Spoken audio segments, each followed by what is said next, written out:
Hey guys, Ordelos here. This is going to be part 2 of my combat tutorial. And when we last left off, I had rolled initiative for everybody. So now I will start combat in top of the order. The Scorpion gets to go first, but he's still locked in a cage, so he can't really do anything until he's let out. So he's passed for this round. Next are the Sharpshooters. So the Sharpshooters are going to take an about face. Now we have to see line of fire to see if Brom has any concealment. And so what you do is you take one corner, then you line it up to another corner.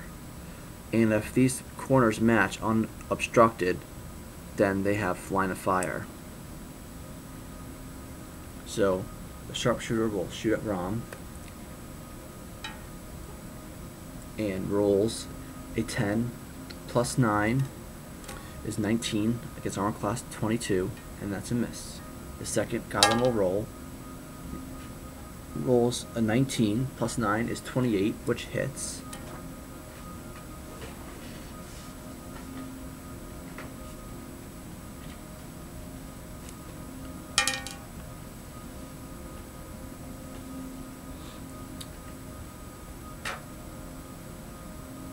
And hits for 6 points of damage. So Brom takes 6 points. The Sharpshooter, line to line, line to line. From here also, there's no cover. So, oh, sorry, they both went. So now is Brom's turn. Brom is going to use his daily power called Form the Mountain's Thunder, which gives him +1 to armor class, making his armor class 23, and lets him soak up 3 damage.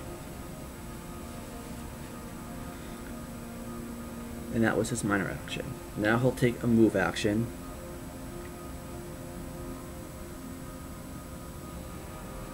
He's going to go 1, 2, 3, 4, 5, 6. Come up here, take the fight to these 2 goblins. Here, I'll move it back a little bit so everyone can see. And he is going to attack one of the Goblin Cutters. He rolls a 6, plus 9 is a 15, against armor class 16, so he misses. And whenever a Goblin's missed, they have Goblin Tactics, and they get to shift 1 for free. So, this Goblin's going to shift here.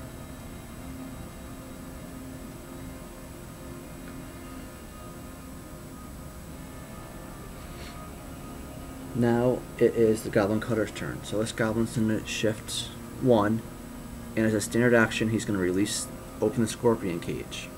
This Goblin is going to shift 1 here to try to make openings for flanking, because Goblins love to flank. And he's going to attack Brom. He rolls a 6 plus 5, which is going to be 11, which misses. Now this Goblin, 1, 2, 3, 4. Now, as you can see, there's 1 on each adjacent square to Brom, so he's being flanked. So that grants them combat advantage, which gives them a +2 to hit. So this Goblin attacks. He rolls a 4, plus his 5 is 9, +2 more for combat advantage is 11, which still doesn't do it. Now these down here, 1, 2, 3, 4, 5, 6. Now you see, he moved into this square, then moved to another square adjacent to Brom. Now that grants Brom an attack of opportunity. And so Brom rolls a 12, plus 9 is 19, which hits. And he slays this Goblin.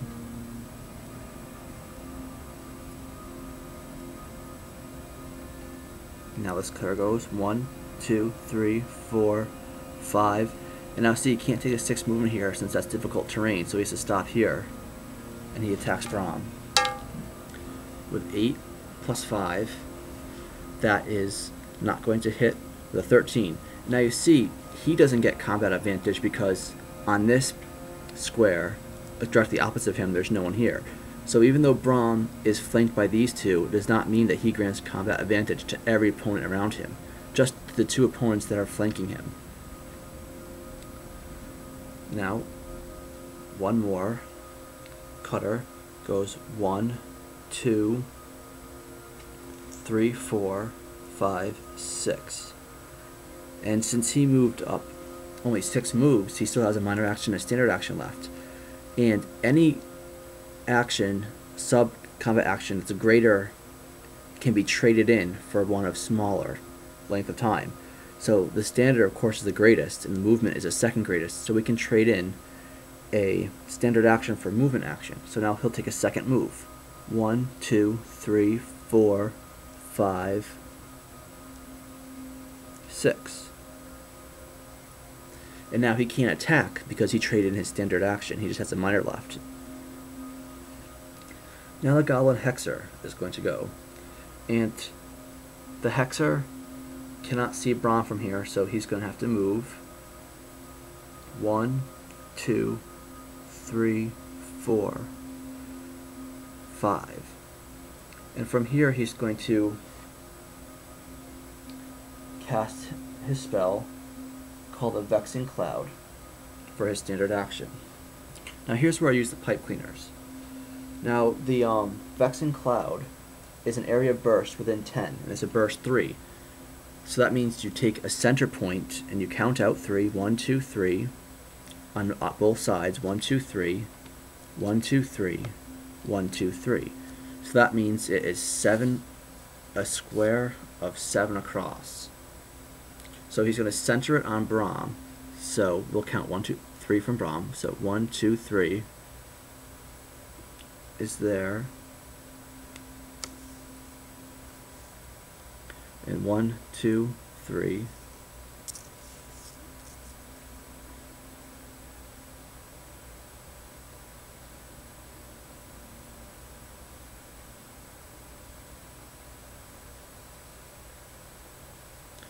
So now within this square, this 3 by 3 grid, all goblins have concealment, which makes it harder for Brom to hit them, and gives him a -2 to his attack against the goblins.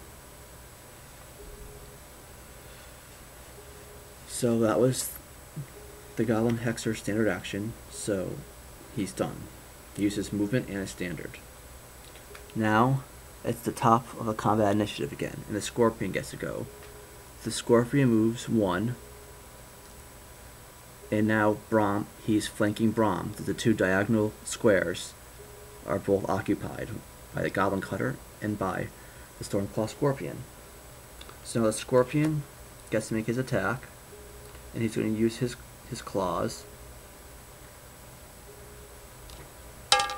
He rolls a 12, plus 8 is a 20, and that is going to miss.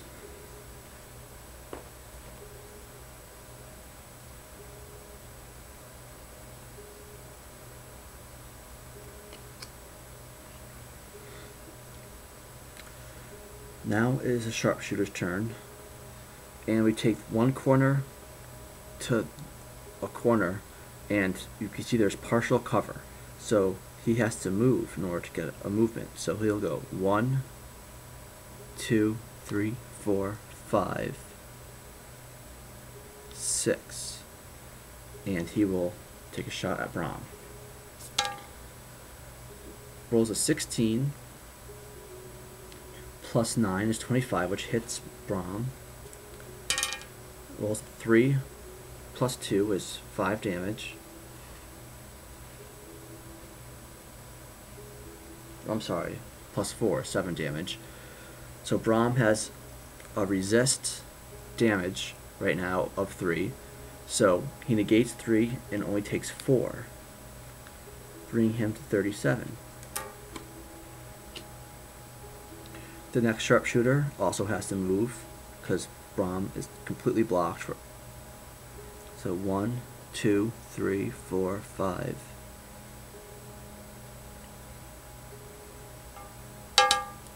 And the Goblin misses Brom. Now it's Brom's turn.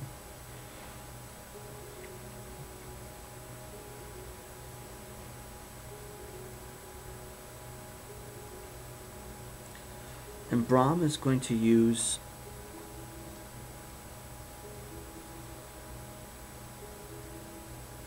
his Strength of Stone power, which will give him armor class if he hits. And he is going to direct his attention onto the Scorpion. So Brom rolls an 18 plus 9 is a 27, hitting the Stormclaw Scorpion, whose armor class is 16. So Brom rolls 4 plus 4 for 8 damage against the Scorpion.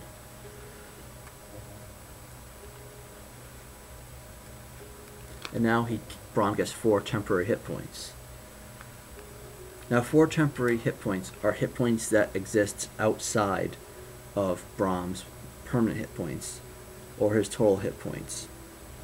So whenever Brom is attacked and takes damage, the damage is going to come from his temporary hit point pool first. Well, that's going to wrap up the second part of this tutorial. Hopefully I can finish it in one more video.